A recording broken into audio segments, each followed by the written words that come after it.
আবুল সরকারকে গ্রেপ্তার এবং তার বিচারের দাবিতে তৌহিদি জনতার ব্যানারে আজকে সকাল ৯টার থেকে একটা মিছিল হওয়ার কথা ছিল, যে মিছিলটা বাসস্ট্যান্ড থেকে শুরু হয়ে শহর প্রদক্ষিণ করে বিজয় মেলা মাঠের পাশে শেষ হবে, এরকম একটা কথা ছিল। এবং সেই ধারাবাহিকতায় তৌহিদি জনতার ব্যানারে মিছিলটি অনুষ্ঠিত হয়। সেখানে জনতা কিন্তু আসলে বাউলদেরকে গণধোলাই দিচ্ছে।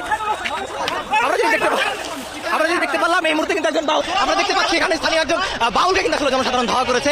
এখানে উপস্থিতি ছিল, আমরা আসলে যদি দেখতে পাচ্ছি এখানে একজন বাউলকে কিন্তু জনসাধারণ ধাওয়া করেছে। এখানে পুলিশ আসলে তাদেরকে প্রতিহত করার চেষ্টা করছে। এখানে পুলিশ আসলে তাদেরকে প্রতিহত করার চেষ্টা করছে।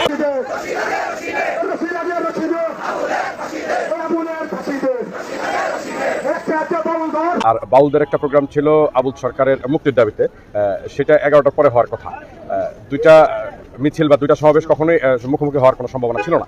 কিন্তু বিজয় মেলা মাঠের এই পাশে যখন, মানে উত্তর পাশে যখন পোস্ট অফিসের সামনে আর কি, এখানে যখন তৌহিদি জনতার মিছিল পরবর্তী পথসভা বা বক্তব্য হচ্ছে, ঠিক ওই সময় বিজয় মেলা মাঠের ঠিক শহীদ মিনারটা যে আছে, শহীদ মিনারের পিছনে ওইখানে কোনো চায়ের দোকান আছে, ওইখানে কয়েকজন বাউল শিল্পী